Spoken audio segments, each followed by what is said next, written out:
தண்ணீர் டிவி பார்வையாளர்களுக்கு வணக்கம். நம்ம சேனலை சப்ஸ்கிரைப் பண்ணாதவங்க சப்ஸ்கிரைப் பண்ணுங்க, அப்புறம் லைக் பண்ணுங்க, ஷேர் பண்ணுங்க, கமெண்ட்ஸ் பண்ணுங்க. வாங்க நிகழ்ச்சிக்கு போகலாம்.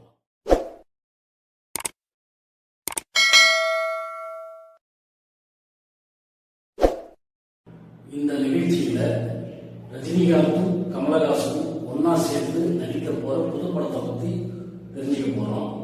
அதுக்கு முன்னால அவங்க ரெண்டு பேரும் ஒன்னா சேர்ந்து நடிச்ச படங்கள்லாம் சில படங்கள் இருக்கு.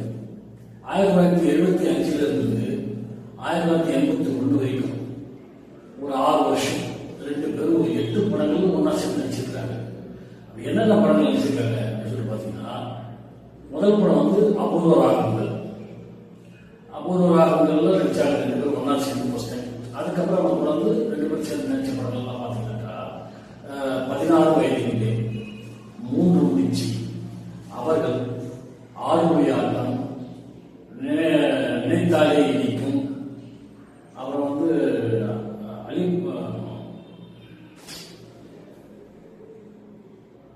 அலாவுதீன் அற்புத விளக்கும், அதுக்கப்புறம் கடைசியா பண்ணது தில்லுமுள்ளு. இப்படி 8 படங்கள்ல இவங்க ரெண்டு பேரும் ஒன்னா சேர்ந்து நடிச்சிருக்கிறாங்க. இதுல முக்கியமான ஒரு விஷயம் அப்படின்னு பாத்தீங்கன்னா, முதல் படம் அபூர்வ ராகங்கள் 1975 வருஷம் வெளியான படம். இந்த படத்துல தான் ரஜினிகாந்த் அறிமுகமானார். இயக்குனர் கே பாலச்சந்தர் அவர்கள் ரஜினிகாந்த் இந்த படத்துல அறிமுகப்படுத்துறாரு. அபூர்வ ராகங்கள் இந்த படத்துல கமலஹாசன் கதாநாயகனா நடிச்சாரு. ரஜினிகாந்த் ஒரு கெஸ்ட் ரோல் பண்ணார்.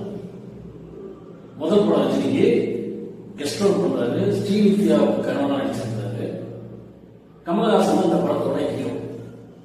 இப்படித்தான் முதல் படம் இவர்கள் இருவரும் இணைந்து நடித்து வெளியானது. அதுதான் அபூர்வ ராகங்கள்.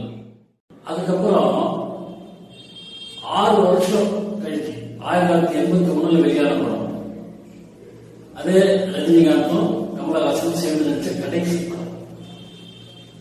அந்த படத்தையும் கே பாலச்சந்தர் அவர்கள் தான் இயக்கினார். கலாகேந்திரா தான் அந்த படத்தை தயாரிச்சாங்க. அது என்ன படம்னா தில்லுமுள்ளு.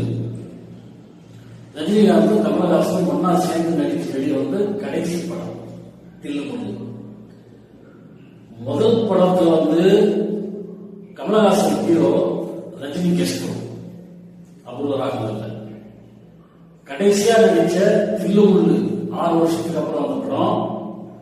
இந்த படத்துல Rajinikanth hero, Kamal Haasan guest role. கடைசி காட்சியில ஒரு வக்கீலா வருவது தேங்காய் சீனிவாசன் மிரட்டுற மாதிரி நடிச்சிருப்பாரு கமலஹாசன். அப்போ தில்லுமுள்ளு அப்படிங்கிற படம் ரஜினிகாந்த் ஹீரோவாகவும் கமலஹாசன் கெஸ்ட் ரோலாகவும் வெளியான திரைப்படம். 1981 வெளியான அந்த திரைப்படம் தான் தில்லுமுள்ளு.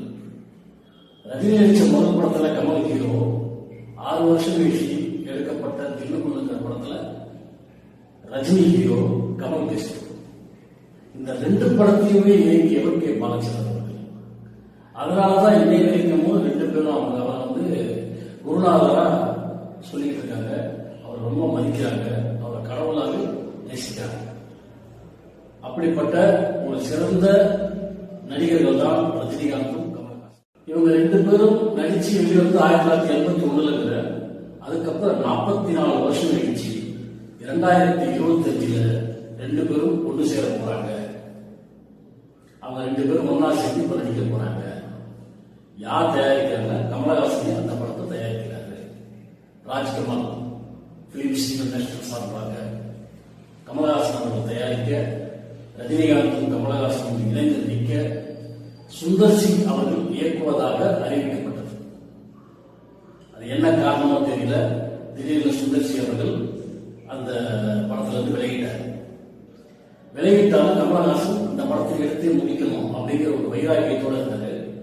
அதனால ரஜினிகாந்துக்கு ஏற்ற மாதிரி ஒரு கதையை இன்றைய காலகட்டத்துக்கு இந்த கதையை எடுத்தா ரஜினிகாந்துக்கு பிரம்மாண்டமான வெற்றியை கொடுக்கும் அப்படிங்கிற மாதிரி கதை இருந்தால் இயக்குநர்கள் தன்னை அணுகலாம் இருக்காரு. அப்படிப்பட்ட ஒரு படம் எடுக்கும்போது அந்த படத்துல கமலஹாசன் சேர்ந்து நடிப்பார்.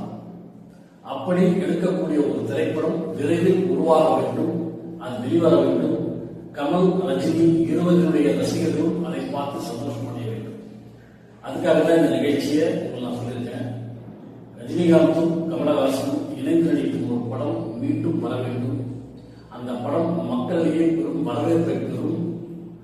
அதனால் அது போன்ற ஒரு படத்தை தான் மக்கள் எதிர்பார்த்துருக்கிறாங்க. ரெண்டு பேரையும் வச்சு ஃபுல் ஆக்ஷன் படமா இருக்கணுங்கிற அவசியம் கிடையாது. ஒரு நல்ல ஒரு விஷயத்தை சொல்லக்கூடிய நகைச்சுவை கலந்த அற்புதமான ஒரு குடும்ப பாங்கான படமாக இருந்தால்தான் இன்றைய காலகட்டத்தில் அது மாபெரும் வெற்றி அடையும். அதனால இயக்குநர்கள், சிறந்த கதை வைத்திருக்கக்கூடிய இயக்குநர்கள் ராஜ்கமலை நிறுவனத்திற்கு சென்று கமலஹாசன் சந்தித்து உங்கள் கதைகளை சொல்லுங்கள். சிறந்த ஒரு படம் எடுக்க நீங்களும் முற்படுங்கள். விரைவில் இந்த படம் வெளிவர வேண்டும் என்று கேட்டுக்கொண்டு விடைபெறுகிறேன். நன்றி, வணக்கம்.